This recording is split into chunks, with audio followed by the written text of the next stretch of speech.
জীবন শূন্যতায় বোনা ঘর, মনের খুব কাছে অচেনা দোহন,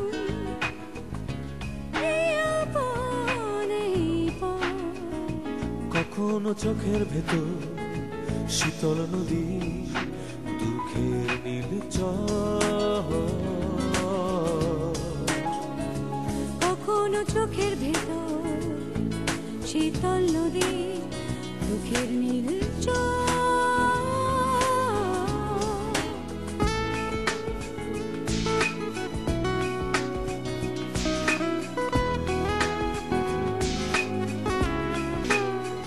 কত গল্প লেখা থাকে বুকের খাতায়, কত গল্প নীরবে ঝরে যায়। কখনো আকাশ হাতে কখনো একা, তবু বেঁচে থাকা।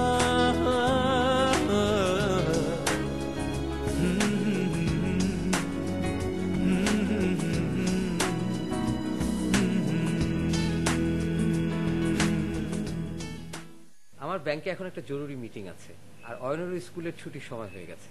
আমি কি কাইন্ডলি একটু মোনাকে নিয়ে যেতে পারি? শিওর, নিয়ে যান মোনাকে। Thank you. আচ্ছা, আমাকে এখন যেতে হবে, একটু পরেই দোকান বন্ধ হয়ে যাবে। আদিল ভাই মাইন্ড করবে।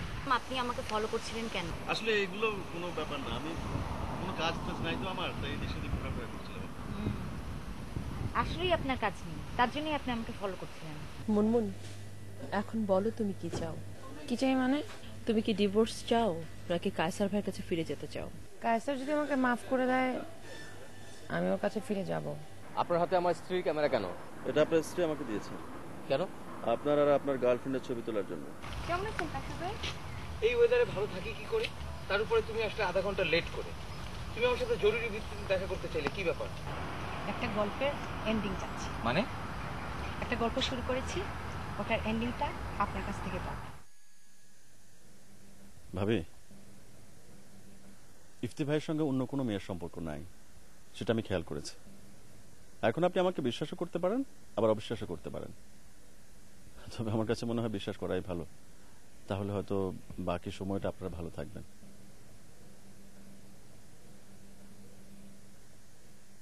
এনিওয়ে,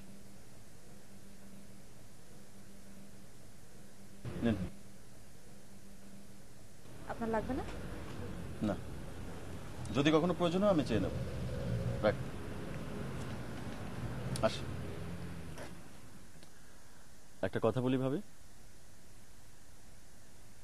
আপনি ইফতি ভাইকে নিজের মতো করে গড়ে তুলতে চাইছেন। উনি যেমন আছে আপনি যদি ওনাকে সেভাবেই গ্রহণ করেন, অন্তত একবার ট্রাই করে দেখুন না। আমার কাছে মনে হয় যে সবকিছু ঠিক হয়ে যাবে, আবার আপনাদের জীবনে সুখ ফিরে আসবে, আপনারা ভালো থাকবেন। মানুষের জীবন তো একটাই, ট্রাই করে দেখুন না। আসি।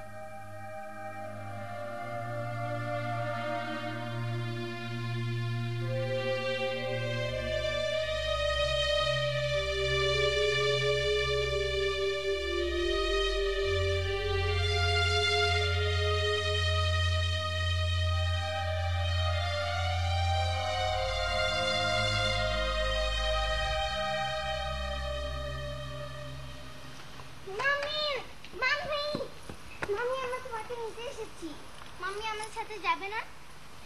তুমি আমার সাথে যাবে না? মা, তুমি আমার সাথে যাবে না? তোমার বাবা তো কিছু বলছে না। Dad, say something. We need to talk. চলো আমরা কোথাও বসে একটু কথা বলি। কোথাও না, চলো বাসায় গিয়ে কথা বলি। Yes. থ্যাংক ইউ, চলো। Yay.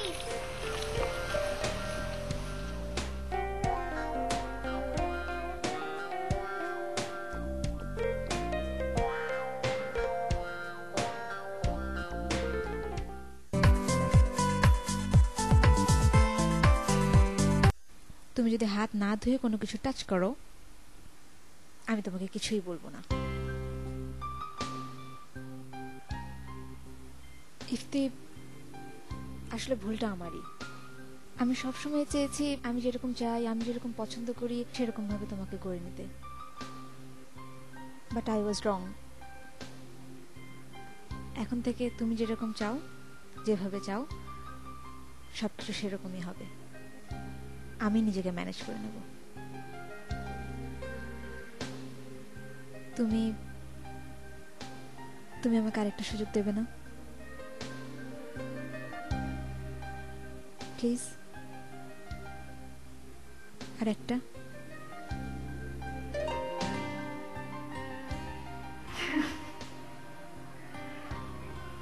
Okay, thank you.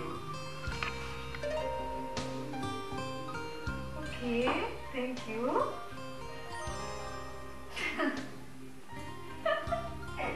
Thank you.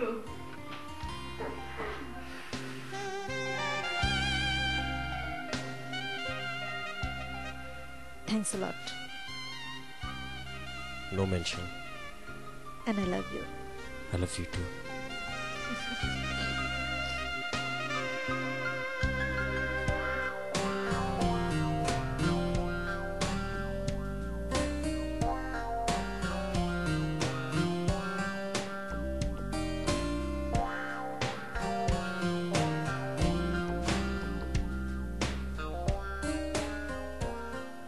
Adil ভাই, আমরা যাচ্ছি কোথায়?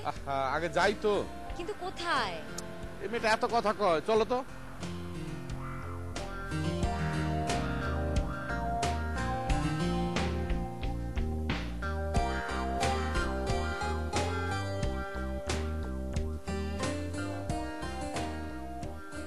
মোনা, মজা করতেছি, মজা, ফুর্তি ফুর্তি। দোকান বন্ধ রেখে আপনি আমাকে এখানে নিয়ে এলেন? আরে ধেত দোকান, মাঝে মধ্যে ব্যবসা বাণিজ্য বন্ধ করে মোজ ফুর্তি করতে হয়। খালি ব্যবসা করলে চলে?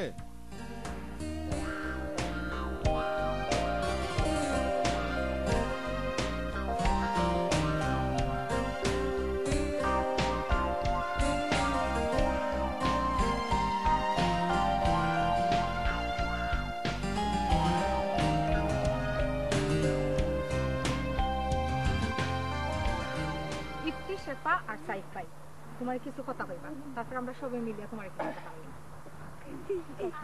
আচ্ছা ঠিক আছে, বিষয়টা আমি ক্লিয়ার করে বলছি। হে সাইফ, আমার স্ত্রী মানে শেফা আমাকে সন্দেহ করত। ও সন্দেহ করত যে অন্য কোনো মেয়ের সঙ্গে আমার মধ্যে কোনো সম্পর্ক আছে। সেই জন্য সে সাইফকে হায়ার করে আমাকে ফলো করার জন্য। এবং সামহাও সাইফের মনে হয়েছে তোমার সঙ্গে আমার একটা সম্পর্ক আছে। হোয়াট? সাইফ তো জেমস বন্ড না, নাকি? ভুল করতে পারে না। সেজন্য আমি আর ইফতি সাইফের পক্ষ থেকে তোমাকে সরি। Yes, sorry. মোনা, তুমি ওদেরকে মাফ করে দাও। আমরা সবাই মিলে ক্ষমা করে দিই। Sorry sorry. আচ্ছা, দিলাম।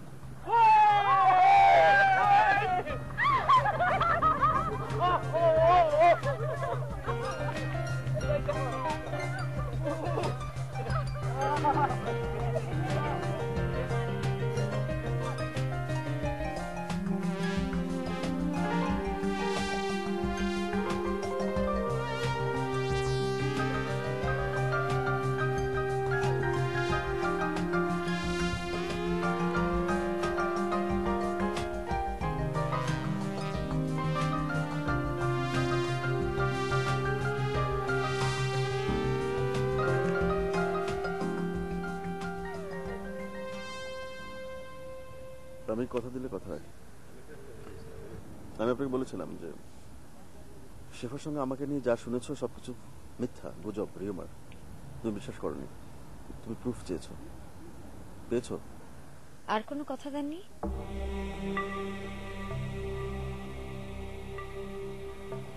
কে? আপনি বলুন।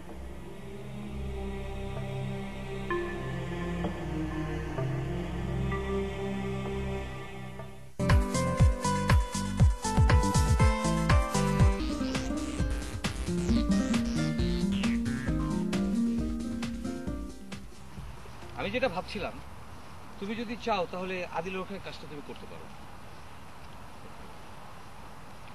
আমি দেখতে খুব একটা ইমপ্রেসিভ না হলেও আমার মনটা কিন্তু খুব ভালো। জানি না, কিন্তু আমি তো তোমাকে অনেক চেঞ্জ করতে চেয়েছিলাম। তুমি কি আমার উপর খুব বেশি রাগ করছো? একটু করেছিলাম। চলো বসি।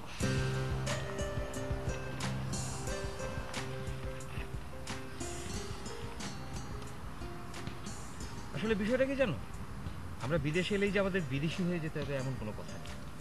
আমাদের নিজস্ব সংস্কৃতি, নিজস্ব স্বকীয়তা, এটাই যদি আমরা বিদেশে এসে তুলে ধরতে পারি, আমার মনে হয় সেখানেই আমাদের সার্থকতা। আফটার অল আমরা বাঙালি, আমরা বাংলাদেশি, এটা আমাদের সবসময় মনে রাখতে হবে। তুমি কি আমাদের ডিভোর্সের কথা ভেবেছিলে? আমি কিন্তু একবারের জন্য ভাবিনি। আচ্ছা, যা হয়ে গেছে ওগুলো ব্যাড মেমোরি, বাদ দাও। এ নিয়ে আমি আর কোনো কথা বলতে চাই না।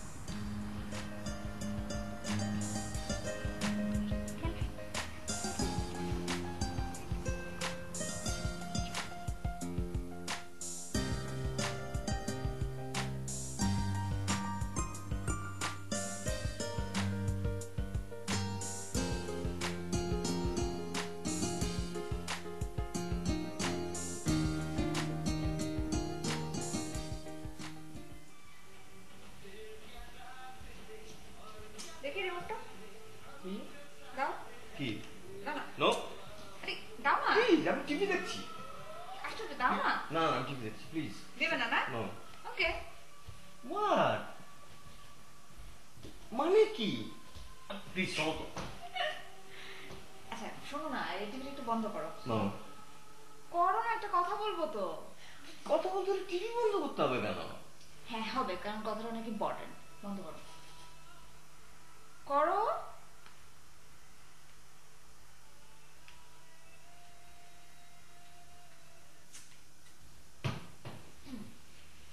শোনো না, আচ্ছা শোনো না। কে বলো? What?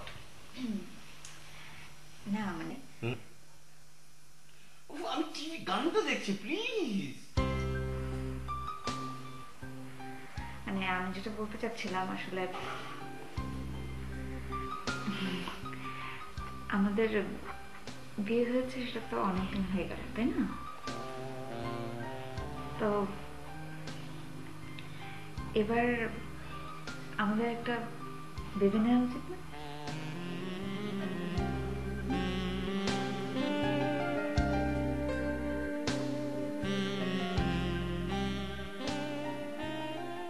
What? What? Did you mean it? Yeah. Oh my god. Oh my god. Oh my god. Are you serious? Ooh. You're খুশি? I'm so happy.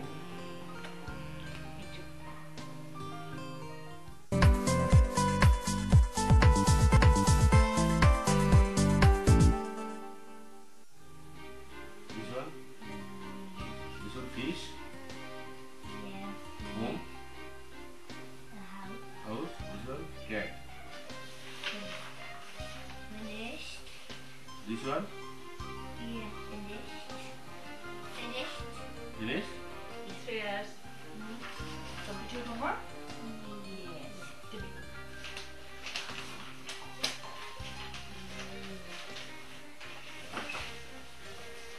আপনি এবার কবে থেকে ওর পড়ালেখা দেখাচ্ছেন?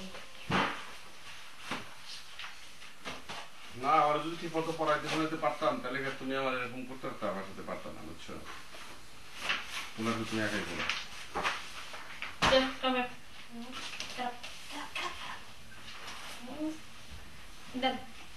বাবা কাম কাম দেখ, লেখাপড়া শেষ বাবা, ফিনিশ। হ্যাঁ, আম্মুর সঙ্গে যাও। They're finished now. Yes. Come here. এর গুছো।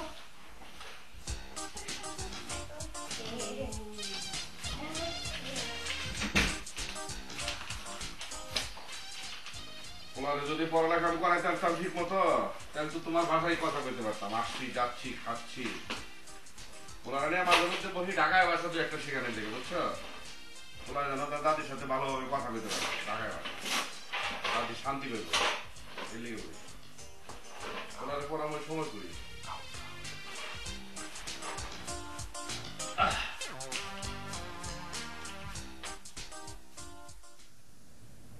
তোমার প্ল্যানটা কি? কিসের প্ল্যান?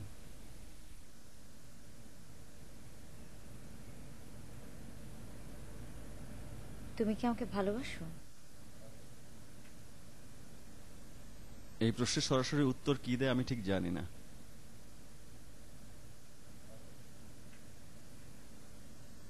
আমার শুধু বলতে ইচ্ছে করছে যে আমি তোমাকে ভালোবাসি। তুমি কি আগে কাউকে ভালোবেসেছো?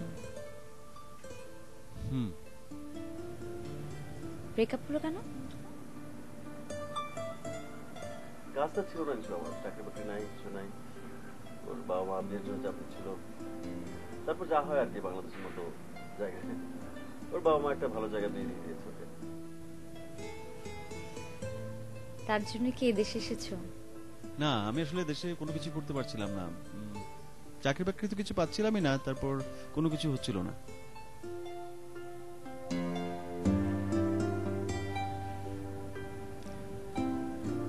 সাইফ,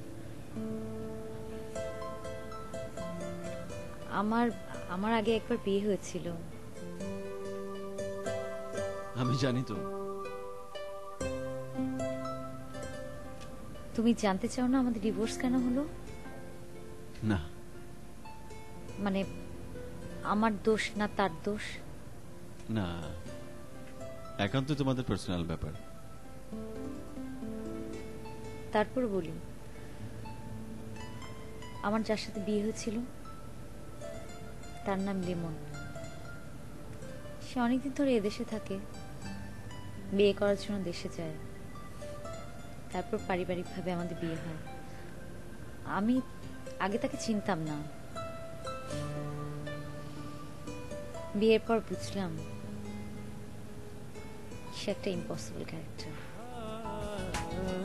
যত দূরে যায় মন ফিরে আসে আবার, ফিরে আসে আবার, অচেনা টানে ছুটে যায় বারে বার।